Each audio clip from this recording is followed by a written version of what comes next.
I think it's worth calling out that they are taking a lot of threes. I saw a one Andy Liu, and I'm trying to put this on the screen right now, which is why I'm stalling. Yep. I saw a one Andy Liu tweet this during the game a few times that the Warriors are taking too many threes. Just to put the numbers up here, they took 52 threes tonight. They made 25 of them, which is always going to work. Last night, and we're doing the double back-to-back recap here. Last night they took 50. So they're back-to-back games to taking 53s.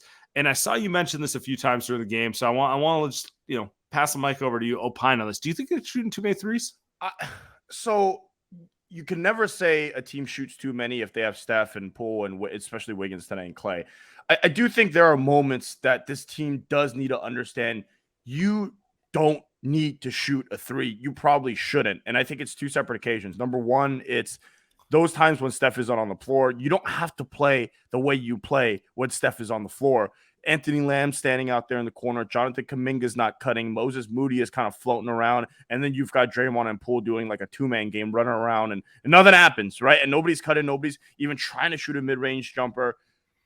Don't play the way that Steph plays when Steph isn't on the floor, because that's not what's going to make you successful. So that's one thing that I tweeted that essentially during that run. And then the second thing is they're shooting a lot of threes in crunch time, which we saw in Dallas. And I kind of felt like that was a good loss. I felt like it was fine.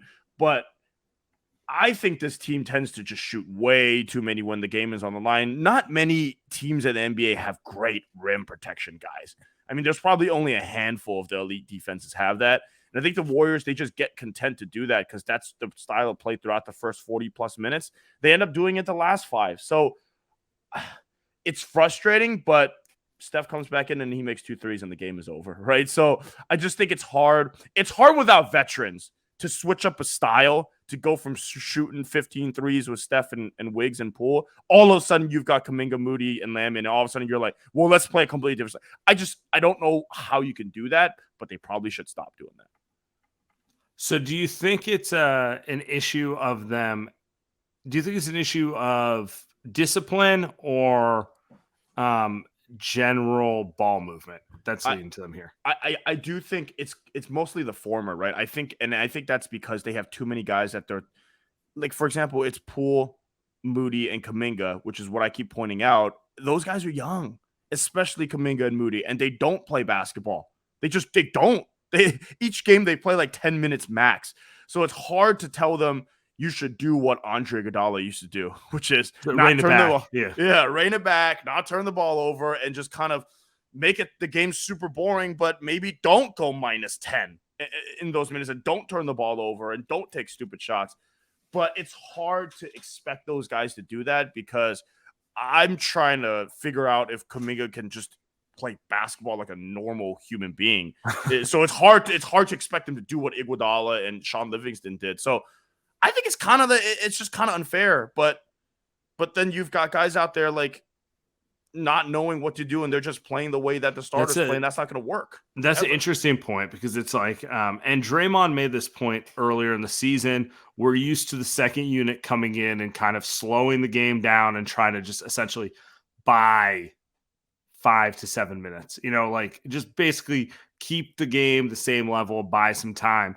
Right now, the second unit's trying to go in there and show what they can do in many ways. It's like a lot of like, this is my time to shine. And it leads to like this wide variance. Like sometimes it works, sometimes it's minus 10, like you said. Yeah, I mean, so what would you do to add to the second unit to settle it down? Because Steve went with the Draymond, like Draymond be the adult in the room and get everyone in their place move, but he can't play 48 minutes. He can't, and I think two things. I think the Draymond, this was kind of one game, maybe isolated to a couple games, but I think you may have to go without the Lamb minutes. I think it's expiring. Really? The time is expiring for me because I think there are players that are starting to understand the game more. I think Moses Moody tonight was one.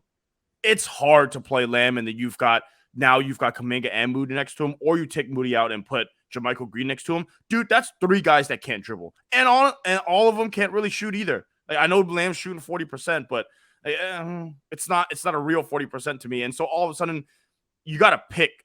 You've got to pick some guys. You can't just have 3 stiffs out there that can't. If they're not going to cut, which they aren't, then you've got to at least have some guys that can at least move the ball. Which is why it brings me to what I thought was hilarious last night, since we're doing a double recap. Did you see Steve Kerr's reaction with a friend of the show, Alex Caruso, after the game? They just need guys that know how to play basketball, man. They just need guys like that on the bench, which is what has always made them successful. Always, always, always. And if you think Moses Moody going to get there, then you got to let him play.